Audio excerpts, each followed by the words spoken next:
श्री शिव पुराण। भगवान विष्णु की नाभि से कमल का प्रादुर्भाव। शिवेच्छावश ब्रह्मा जी का उससे प्रकट होना। कमल नाल के उद्गम का पता लगाने में असमर्थ ब्रह्मा का तप करना, श्री हरि का उन्हें दर्शन देना, विवादग्रस्त ब्रह्मा विष्णु के बीच में अग्निस्तंभ का प्रकट होना और उसके ओर छोर का पता न पाकर उन दोनों का उसे प्रणाम करना।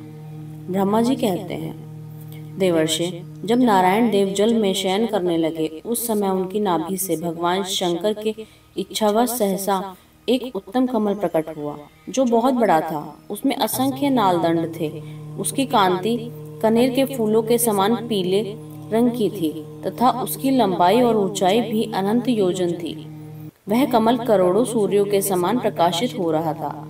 सुंदर होने के साथ ही संपूर्ण तत्वों से युक्त था और अत्यंत अद्भुत, परम रमणीय, दर्शन के योग्य था। सबसे उत्तम था। तत्पश्चात कल्याणकारी परमेश्वर साम सदाशिव ने पूर्ववर्त प्रयत्न करके मुझे अपने दाहिने अंग से उत्पन्न किया। मुने उन महेश्वर ने मुझे तुरंत ही अपनी माया से मोहित करके नारायण देव के नाभि कमल में डाल दिया और लीला पूर्वक मुझे वहां से प्रकट किया। इस प्रकार उस कमल से पुत्र के रूप में मुझे हिरण्यगर्भ का जन्म हुआ। मेरे 4 मुख हुए और शरीर की कांति लाल हुई। मेरे मस्तक त्रिपुंड की रेखा से अंकित थे। तात भगवान शिव की माया से मोहित होने के कारण मेरी ज्ञान शक्ति इतनी दुर्बल हो रही थी कि मैंने उस कमल के सिवा दूसरे किसी को अपने शरीर का जनक या पिता नहीं जाना। मैं कौन हूँ, कहाँ से आया हूँ, मेरा कार्य क्या है, मैं किसका पुत्र होकर उत्पन्न हुआ हूँ और किसने इस समय मेरा निर्णय किया है। इस प्रकार संशय में पड़े हुए मेरे मन में यह विचार उत्पन्न हुआ, मैं किस लिए मोह में पड़ रहा हूँ जिसने मुझे उत्पन्न किया है। उसका पता लगाना तो बहुत सरल है। इस कमल पुष्प का जो पत्र युक्त नाल है उसका उद्गम स्थान इस जल के भीतर नीचे की ओर है। जिसने मुझे उत्पन्न किया है वह पुरुष भी कहीं होगा, इसमें संशय नहीं। ऐसा निश्चय करके मैंने अपने को कमल से नीचे उतारा। मुने, मैं उस कमल की एक नाल में गया और सैकड़ों वर्षों तक वहां भ्रमण करता रहा, किंतु कहीं भी उस कमल के उद्गम का उत्तम स्थान मुझे नहीं मिला। तब पुनः संशय में पड़कर मैं उस कमल पुष्प पर जाने को उत्सुक हुआ और नाल के मार्ग से उस कमल पर चढ़ने लगा। इस तरह बहुत ऊपर जाने पर भी मैं उस कमल के कोश को न पा सका। उस दशा में मैं और भी मोहित हो उठा। मुने, उस समय भगवान शिव की इच्छा से परम मंगलमयी उत्तम आकाशवाणी प्रकट हुई, जो मेरे मोह का विध्वंस करने वाली थी।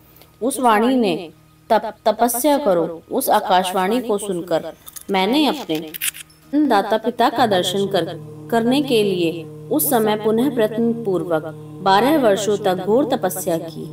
तब मुझ पर अनुग्रह करने के लिए ही 4 भुजाएं और सुंदर नेत्रों से सुशोभित भगवान विष्णु वहां सहसा प्रकट हो गए। उन परम पुरुष ने अपने हाथों में शंख, चक्र, गदा और पद्म धारण कर रखे थे। उनके सारे अंग सजल जलधर के समान श्याम कांति से सुशोभित थे। उन परम प्रभु ने सुंदर पीताम्बर पहन रखा था। उनके मस्तक आदि अंगों में मुकुट आदि महामूल्यवान आभूषण शोभा पाते थे। उनका मुखारविंद प्रसन्नता से खिला हुआ था।